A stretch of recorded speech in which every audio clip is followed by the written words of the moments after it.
Hello guys, आपका स्वागत है नोट गोट एनिमे चैनल पर। आज हम एक्सप्लेन करने वाले हैं वन पीस एपिसोड 1090। साबू कहता है, मैरी जो में मैंने कुछ ऐसा देखा कि आप लोग हैरान हो जाओगे। मैंने देखा एक खाली थ्रोन, पेंगुआ कैसल जहाँ पर राइबरी हुई थी, वहाँ पर एक खाली थ्रोन था। उस पर कोई भी नहीं बैठा था क्योंकि अब दुनिया का कोई भी राजा नहीं है। हमें बताया जाता है साबो रेवोल्यूशन आर्मी से किंगडम ऑफ लुलूशिया से बात कर रहा था, पर तभी हम देखते हैं रेड बीम जो उस आइलैंड को खत्म कर देती हैं। और दूसरी तरफ लूफी और उसका क्रू मिलता है समुद्र में एक मिस्टीरियस गर्ल से जो कि अभी भी वही थी। हम आगे देखते हैं, हमें बताया जाता है इस एपिसोड का नाम है a new island, future island Egghead. अब सारा पानी ऊपर आ चुका था। नामी कहती है, यहाँ पर क्या चल रहा है। उसूप और ब्रूक डर जाते हैं और कहते हैं, भगवान हमें बचाओ, हमारी मदद करो। तभी रोबिन कहती है, ये एरिया अभी सेफ नहीं है, हमें यहाँ से निकालो। हम देखती हैं कि शार्क उस शिप को खा लेती है। अब शिप शार्क के मुंह में थी। रोबिन और जिम्बे गिरने लगते हैं। उसूप कहता है, मुझे यहाँ से निकालो। जिम्बे कहता है कि रुको। सारा क्रू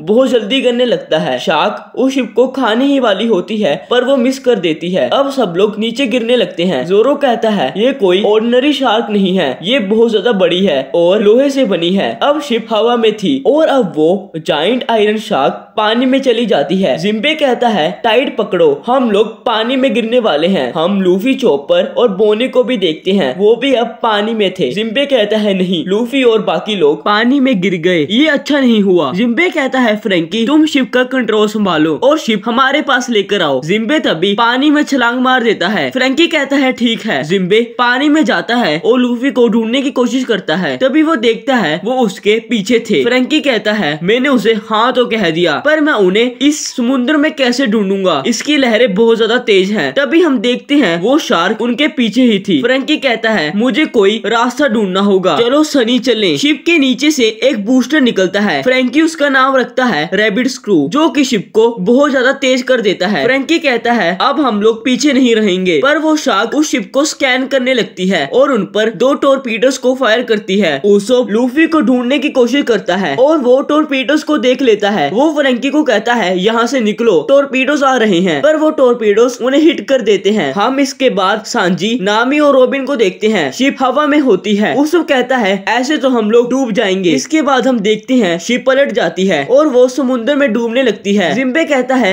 ये एक्सप्लोजन कैसा हुआ, और वो लूफी को कहता है कि मैं तुम्हें डूबने नहीं दूंगा, और उन्हें अपनी पीठ पर बिठाकर वहाँ से निकलने लगता है और उन्हें कहता है कि मेरे साथ रहो। जिम्बे कहता है, ये समुद्र का करंट बहुत ज्यादा तेज है, इससे नेविगेशन करना बहुत ज्यादा मुश्किल होगा। मुझे पता है सनी बिल्कुल ठीक होगी। लूफी जिम्बे को थैंक्स कहता है और चॉपर कहता है, मैंने तो स्वर्ग ही देख लिया था। जिम्बे कहता है, मैं बहुत ज्यादा खुशकिस्मत हूँ कि तुम लोग ठीक हो। इसके बाद हम उस शार्क को देखते हैं। जिम्बे कहता है, सनी शायद हमारी तरफ आ रही है, पर वो देखते हैं उनकी तरफ शार्क आ रही होती है। जिम्बे थोड़ा डर जाता है। जिम्बे कहता है, ये क्या मैटर है, मुझे टाइट कर पकड़ लो। और जिम्बे उस शार्क से बचने के लिए गहरे समुद्र में जाने लगता है और उन्हें कहता है कि तुम लोग भी गहरी सांस ले लो, और सब लोग गहरी सांस ले लेते हैं। जिम्बे गहरे समुद्र में चला जाता है और शार्क टॉर्पीडो फायर कर देती है, पर गहरे समुद्र में भी उस टॉर्पीडो की कुछ रेडिएशन आ जाती है। इसके बाद हम देखते हैं सनी और सारा क्रू नीचे डूब रहा होता है। फ्रैंकी कहता है, इसका करंट बहुत ज्यादा तेज है, हम लोग ऊपर नहीं जा पाएंगे। तभी उसूप कहता है, कोई हमारी मदद करो। तभी कैरिबू जो उस बैरल में बंद था, वो कहता है कि बाहर क्या चल रहा है। सांजी रोबिन और नामी को देखता है, पर वो शार्क वापिस आकर उन पर हमला करने लगती है और उन्हें खाने की कोशिश करती है। इसके बाद हम एक रोबोट को देखते हैं, जिसे देखकर वो शार्क डर जाती है। वो अपनी हाकी यूज करता है, जिससे कि शार्क बहुत ज्यादा दूर जाकर गिरती है, पर शार्क उसके पास वापस आती है, पर वो रोबोट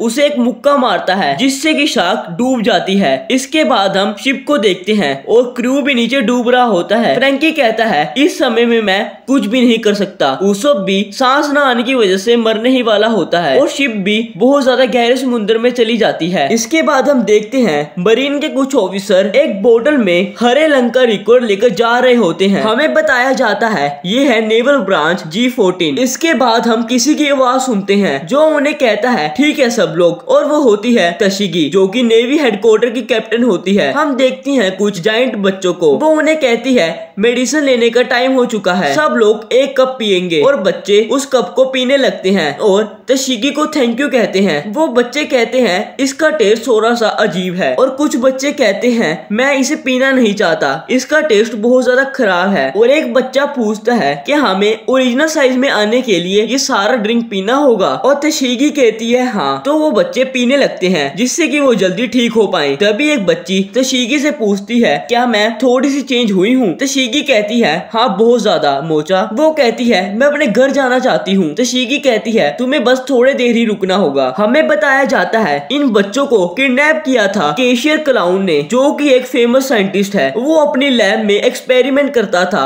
जो है पैंक हजार्ड में। लूफी ने लोगों के साथ मिलकर उसे हरा दिया था और उन बच्चों को बचाया, और उन बच्चों को मरीन ऑफिसर तशीगी को दे दिया। अभी वो उनका ट्रीटमेंट कर रही है उन्हें ओरिजिनल साइज में आने के लिए। वो बच्ची पूछती है अभी पता नहीं वो लोग क्या कर रहे होंगे, मुझे चॉपर की बहुत ज्यादा याद आ रही है। तशीगी कहती है मुझे पता है तुम लोग उसे फिर मिलोगे। इसके बाद हमें वाइस एडमिरल डोल को दिखाया जाता है। वो कहती है क्या मैं तुमसे एक सेकंड के लिए बात कर सकती हूँ? क्या तुम कुछ हेल्मोपो का कर सकती हो? तभी तशीगी कहती है वो मेरा एक अच्छा फ्रेंड था। डोल कहती है मैं ये समझ सकती हूँ। तशीगी कहती है कैप्टन कोबी मेरे लिए एक अच्छा जूनियर कुलीग है। इसके बाद हम हेल्मोपो को देखते हैं जो कि रो रहा होता है। वो कहता है कमांडर प्लीज। तभी हिबारा और हेलबापू भीख मांगने लगते हैं बाकी नेवी ऑफिसर से, और उनके सामने बैठा होता है प्रिंस ग्रोस जो कि नेवी लीडर एडमिरल है। तभी हिबारा कहती है प्रिंस प्लीज। हेल्मोपो कहता है आपको ये करना ही होगा, कैप्टन कोबी उसे बचाना ही होगा। हर तरफ न्यूज़पेपर में उसकी बहादुरी फैली हुई है। तभी प्रिंस कहता है मुझे ऐसे शर्मिंदा मत करो, अपना सिर ऊपर उठाओ। हेल्मोपो कहता है मैं 1 इंच भी नहीं हिलूंगा अगर आप मेरी हेल्प नहीं करोगे। प्रिंस कहता है वो है एक पायरेट आइलैंड जहाँ पर कोबी को लेकर गए हैं। वो पायरेट्स का दूसरा घर है। वो एक तरह से मधुमक्खी का जाला है जहाँ से वापस आना बहुत ज्यादा मुश्किल है। वो कोई आसान जगह नहीं है कि हम वहाँ पर कुछ भी करते रहें। हेल्मोपो कहता है मुझे पता है पर आपको मदद तो करनी ही होगी। क्या हम लोग सर्पेंट्स का यूज करें? वो एगहेड आइलैंड के बिल्कुल पास ही है। प्रिंस कहता है तुम पागल तो नहीं हो गए, थोड़ा शांत हो जाओ, हम ऐसे कुछ भी नहीं कर सकते। इसके बाद हम एगहेड आइलैंड के नीचे एक गुफा में लूफी और बोनी को देखते हैं। बोनी कहती है क्या तुम मुझको जानते हो? लूफी कहता है कि नहीं। बोनी कहती है मैं भी तुम्हारी तरह एक फर्स्ट जनरेशन पायरेट हूँ। इसके बाद हम देखते हैं बोनी थोड़ी बड़ी हो जाती है। लूफी कहता है ओके तो इसका मैं क्या करूँ? बोनी कहती है तुम बिल्कुल ही बुद्धू हो, हम दोनों सब बॉडी में मिले थे 2 साल पहले। मैं हूँ बोनी, मैं तुम्हारी दुश्मन थी पर अब तुमने मुझे बचाया। लूफी कहता है इसे मेंशन करने की कोई जरूरत नहीं। इसके बाद बोनी अपनी टी शर्ट चोपर के ऊपर गिर देती है और चोपर बिल्कुल गीला हो जाता है। लूफी कहता है यहाँ पर बहुत ज्यादा ठंड है। चोपर कहता है मुझे कुछ नहीं हो सकता इस इनविंसिबल हेड की वजह से। बोनी कहती है ये एक सी एम्परर है, ऐसा कैसे हो सकता है? और समुद्र का पहला बेटा जिम्बे भी इसके साथ है। बोनी कहती है वो तुम्हारे बाउंटी पोस्टर में क्या था? इसके बाद हमें दिखाया जाता है Gear 5 का पोस्टर। वो कहती है इसमें बाल तुम्हारे व्हाइट हो गए थे। लूफी कहता है ये तब होता है जब मैं बिल्कुल फ्री होता हूँ, और दूसरी शेप्स लेने लगता है। इसके बाद बोनी कहती है तुम्हारी बाकी फ्रेंड कहाँ पर है? लूफी कहता है वो बिल्कुल ठीक होंगे। जिम्बे कहता है तुम्हारी शिप और तुम्हारे दोस्तों को क्या हुआ? बोनी कहती है मैं यहाँ पर अकेली आई थी पर वो आयरन शिप ने उसकी शिप को तबाह कर दिया। जिम्बे कहता है ये तो बुरा हुआ। बोनी कहती है मुझे बहुत ज्यादा भूख लग रही है। चोपर और लूफी भी बहुत ज्यादा भूखे होते हैं। लूफी कहता है यहाँ पर जल्दी से कोई रेस्टोरेंट ढूंढो। चोपर कहता है यहाँ तो बहुत सारे होंगे। बोनी कहती है यहाँ पर एक भी रेस्टोरेंट नहीं है, ये आइलैंड गवर्नमेंट चलाती है और इस आइलैंड का नाम है Egghead island, house of Vegapunk, जो कि 500 साल फ्यूचर में है। लूफी कहता है वेगापंक मैं इसका नाम जानता हूँ। बोनी कहती है इसके साथ मेरा कोई काम है। इसके बाद हम एक जायंट रोबोट को देखते हैं। वो अपने साथ क्रू और शिप को